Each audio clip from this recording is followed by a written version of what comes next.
Assalamualaikum warahmatullahi wabarakatuh. Halo semua, kembali lagi di channel Raider Manhwa. Kali ini Mimin akan melanjutkan sebuah komik yang bercerita tentang bangkitnya jiwa pedang legendaris terkuat. Dan apabila kalian masih bingung dengan alur ceritanya, kalian bisa cek deskripsi atau langsung saja menuju playlist yang ada di halaman channel ini untuk memulainya dari part 1. Tanpa basa-basi lebih jauh, mari kita masuk di part 79. Cerita dimulai. Setelah menceritakan segala hal yang ia ketahui di dalam lubang itu, ia pun langsung membawa Wonwi menuju sebuah tempat yang menjadi markas utama seseorang yang dipanggil sebagai Paewon. Sesampainya di tempat itu, terlihat seorang lelaki paruh baya yang sedang bersantai di atas singgasananya. Lalu tepat di atas kepala mereka, terlihat sebuah akar pohon yang sangat besar telah menggantung dan juga merambat memenuhi ruangan itu.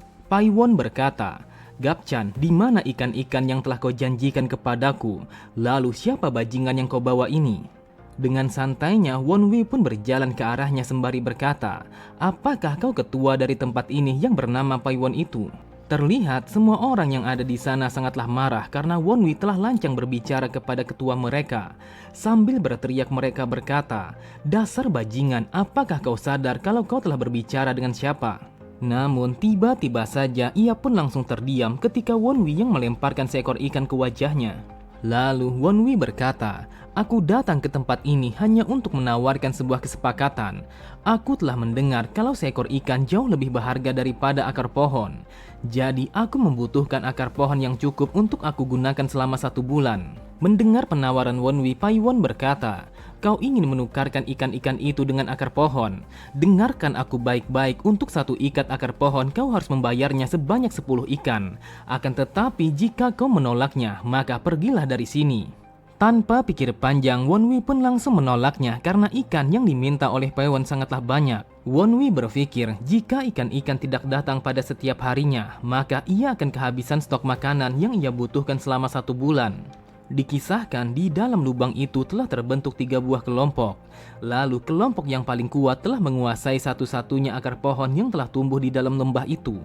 Kemudian karena akar pohon itu sangatlah penting untuk bertahan hidup di bawah tanah, maka semua orang yang ada di sana sama sekali tidak memiliki pilihan lain selain mengikuti aturan mereka.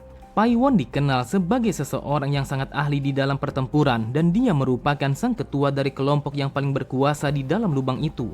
Karena Wonwi telah menolak permintaan itu, terlihat salah satu dari pasukan Paewon langsung berlari dengan sangat cepat untuk menebaskan bilah pedangnya kepada Wonwi. Akan tetapi, ia langsung terdiam ketika Wonwi yang menangkis bilah pedangnya dengan begitu mudah.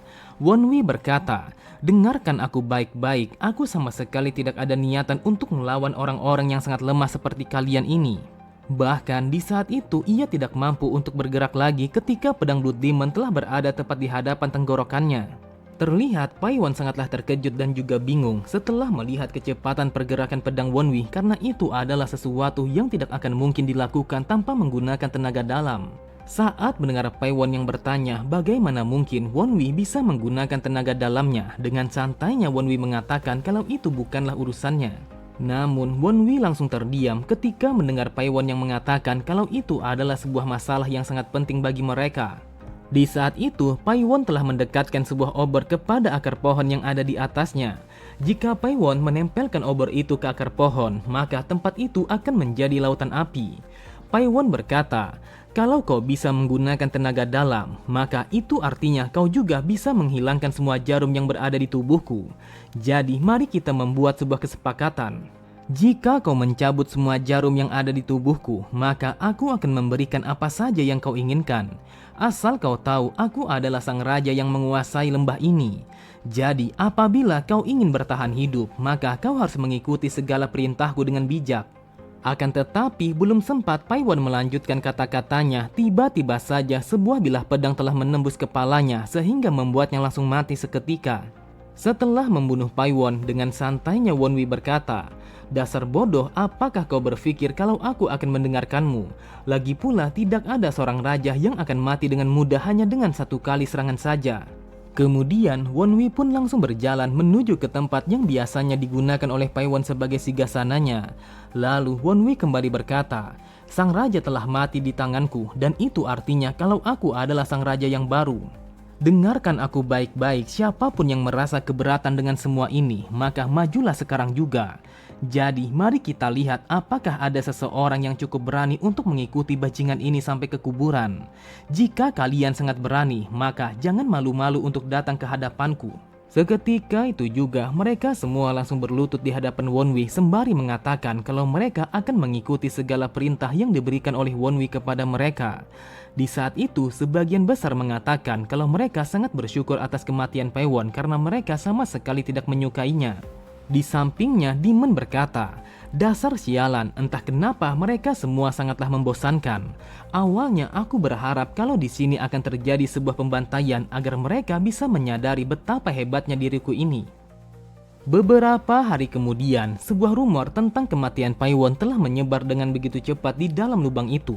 Mereka mengatakan bahwa seorang pendatang baru telah muncul secara tiba-tiba dan membunuh Paewon untuk mengambil posisinya sebagai sang raja penguasa akar.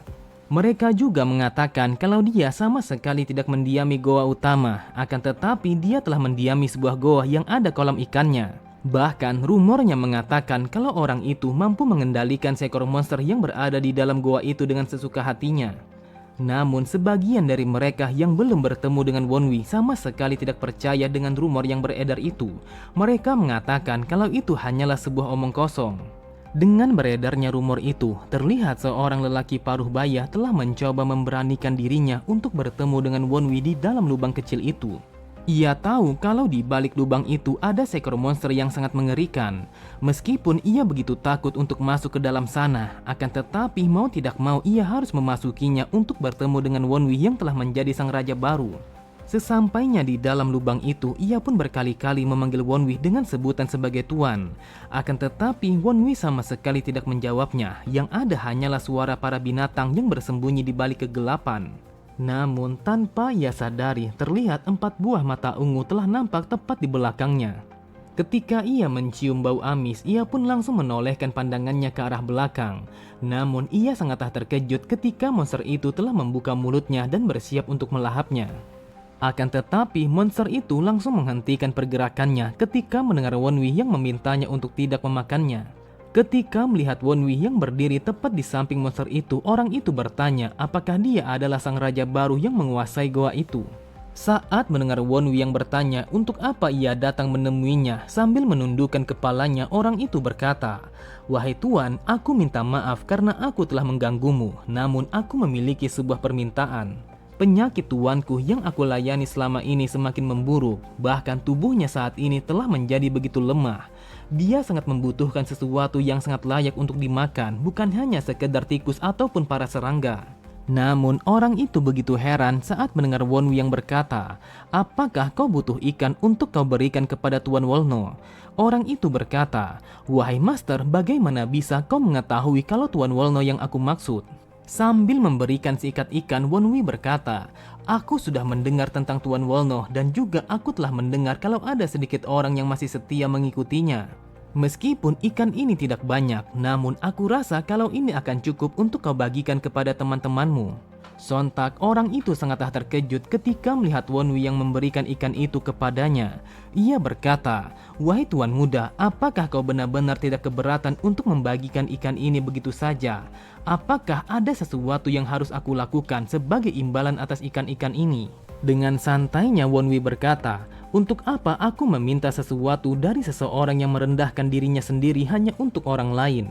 Namun jika ada yang bertanya dari mana kau mendapatkan ikan itu, maka jawablah kalau kau telah membayarnya dengan setimpal." Kemudian ketika kehadirannya hampir menghilang sepenuhnya di balik kegelapan, Wonwi pun meminta kepada orang itu untuk menyampaikan salamnya kepada Wolno dan ia berharap kalau Wolno akan sembuh dari penyakitnya. Terlihat orang itu hanya terdiam, ia sama sekali tidak menyangka kalau sang raja baru jauh lebih baik daripada Paewon yang hanya mementingkan dirinya sendiri. Tanpa pikir panjang sedikit pun, ia pun langsung berlutut di tempat itu sembari mengucapkan rasa terima kasihnya kepada Wonwi karena dia telah memberikan ikan-ikan yang sangat berharga itu tanpa meminta imbalan apapun kepadanya. Setelah kepergian orang itu, Wonwi pun kembali melanjutkan latihannya. Ia bergumam, "Tidak terasa, sudah 5 hari aku telah terjebak di dalam lubang ini. Namun aku begitu penasaran apakah Samacak mengetahui kalau aku bisa hidup dengan damai di tempat ini." Sodam berkata, "Aku rasa sudah sangat lama kau tidak pernah melihatmu latihan fisik seperti ini. Aku rasa terakhir kali kau melakukannya ketika kau berada di lembah darah." Wonwi pun berkata, "Meskipun dulunya yang aku rasakan kalau latihan ini bagaikan di neraka, akan tetapi untuk saat ini aku merasakan kalau aku sudah terbiasa. Namun membunuh bajingan itu telah membuat segalanya menjadi lebih mudah. Aku telah mendapatkan makanan, pakaian dan juga tempat tinggal. Jadi masalah yang tersisa adalah bagaimana caranya untuk menghilangkan rasa bosan selama 25 hari ke depan." Tiba-tiba saja Wonwi pun menghentikan latihannya ketika mendengar suara orang itu yang memanggilnya di balik dinding batu. Wonwi pun bertanya apakah ia membutuhkan ikan lagi untuk ia bagikan kepada teman-temannya. Dengan hormatnya orang itu berkata, "Wahai Tuan Muda, yang aku lihat kalau Tuan Wolno telah diambang kematian. Jadi dia memintaku untuk memanggilmu karena dia sangat ingin bertemu dengan seseorang yang telah berusaha untuk menyelamatkannya." Beberapa saat kemudian, mereka pun telah sampai pada sebuah ruangan yang cukup jauh di dalam labirin goa itu. Di saat itu, Wonwi telah disambut oleh orang-orang yang telah bersumpah setia kepada Wolno sebagai ketua mereka di dalam lubang itu. Melihat sambutan mereka yang memberi hormat kepadanya, Wonwi bergumam, "Yang aku lihat kalau mereka telah terluka dengan cukup parah. Aku begitu penasaran bagaimana mereka bisa mendapatkan luka fatal yang seperti itu." Setelah melihat Wonwi yang telah berdiri di hadapannya, terlihat Wolno langsung bangkit dari tempat tidurnya meskipun di saat itu ia begitu lemah untuk melakukannya. Dengan lirihnya, ia pun langsung mengucapkan rasa terima kasihnya kepada Wonwi karena dia telah datang untuk menemuinya. Sambil memberi hormat, Wonwi pun berkata, "Wahai Master, seharusnya akulah yang berkunjung lebih awal untuk menjengukmu, akan tetapi situasinya telah menghambatku untuk datang ke tempat ini." Melihat Wonwi yang begitu sopan kepadanya, ia pun langsung membalas salam Wonwi dengan begitu hormat. Lalu ia berkata, "Wahai anak muda, aku sangat berterima kasih karena kebaikanmu aku bisa menikmati sebuah makanan yang paling nikmat sebelum aku pergi meninggalkan dunia ini." Wonwi pun berkata, "Wahai Master, aku mohon kalau kau tidak usah berkata yang seperti itu. Bukankah orang-orang mengatakan kalau kita adalah satu keluarga di bawah langit yang sama? Jadi jika ada seseorang yang membutuhkan bantuan, maka sebisanya kita harus membantunya." Namun tiba-tiba saja Wolno telah merasakan rasa sakit yang sangatlah luar biasa sampai-sampai ia telah memuntahkan banyak darah. Melihat itu, Wonwi bergumam, dia telah memuntahkan darah hitam karena ia telah mengalami sebuah penyakit yang cukup berbahaya. Kemudian setelah membaringkan Wolno di atas tempat tidurnya, Wonwi berkata, "Wahai Master, apakah kau memiliki keluarga atau siapapun di luar sana? Jadi apakah ada sesuatu yang ingin kau sampaikan kepada mereka?" Saat mendengar Wolno yang mengatakan kalau mereka tidak akan bisa meninggalkan lubang itu, Wonwi berkata, "Kita sama sekali tidak pernah mengetahui bagaimana yang namanya masa depan. Mungkin saja suatu hari nanti salah satu dari kita telah menemukan sebuah jalan yang bisa membawa kita meninggalkan lubang ini." Sambil tersenyum, Wolno berkata, "Semua keluargaku dan juga orang-orang yang aku kenal sudah lama telah meninggal. Namun aku hanya berhasil menyelamatkan satu-satunya putriku dari pembantaian itu. Akan tetapi sampai saat ini aku sama sekali tidak tahu bagaimana nasibnya setelah terpisah denganku. Jika saja aku bisa melihatnya lagi, maka ada sesuatu yang selalu saja ingin aku sampaikan kepadanya." Dengan lirihnya, Wolno kembali berkata, "Haryung, aku minta maaf karena ayah dan juga leluhurmu sudah membuatmu mengalami situasi yang begitu sulit selama ini. Haryung, jika saja kau masih hidup, maka aku berjanji setelah kematianku aku akan selalu mengawasimu dan juga menjagamu." Di sampingnya, Iron berkata, "Wonwi, aku rasa kalau aku telah mengetahui siapa sebenarnya Pak Tua ini." Mendengar itu, Wonwi pun bertanya siapa sebenarnya Pak Tua itu. Iron kembali berkata, "Karena rambutnya yang sudah memutih dan juga tubuhnya telah menjadi kurus seperti ini, maka aku pun sama sekali tidak bisa mengenalinya dengan jelas. Akan tetapi setelah memperhatikan wajahnya, aku pun menyadari kalau dia adalah sang pemimpin dari keluarga Flying Moon Shadow.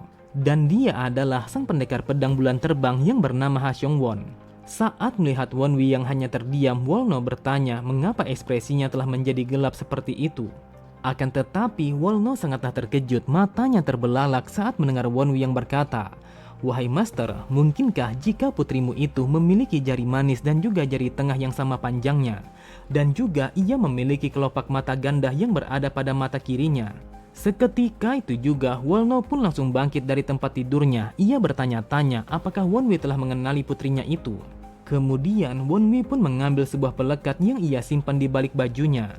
Lalu ia pun menunjukkan pelekat itu kepada Wolno dan menanyakan apakah ia mengenali pelekat itu. Dengan suara yang bergetar, Wolno berkata, "Wahai anak muda, bagaimana mungkin kau bisa memiliki sebuah pelekat Flying Moon Shadow yang hanya dimiliki oleh keluarga kami?"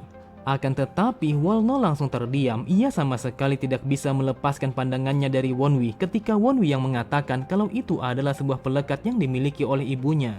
Mendengar perkataan Wonwi, terlihat Wolno sama sekali tidak bisa menahan air matanya. Ia berkata, "Putriku, dia telah berhasil melarikan diri dengan selamat. Bahkan dia juga telah memiliki seorang anak." Dengan susah payah, Wolno pun mencoba untuk menyentuh wajah Wonwi. Ia kembali berkata, "Jika Haryun adalah ibumu, maka itu artinya kau adalah cucuku. Tetapi entah kenapa kalau langit tidak pernah memberikan belas kasihnya kepadaku sampai-sampai mereka telah mengirimmu ke tempat ini." Pada sisi yang lain, semua orang yang berada di tempat itu sama sekali tidak mampu untuk menahan air mata mereka.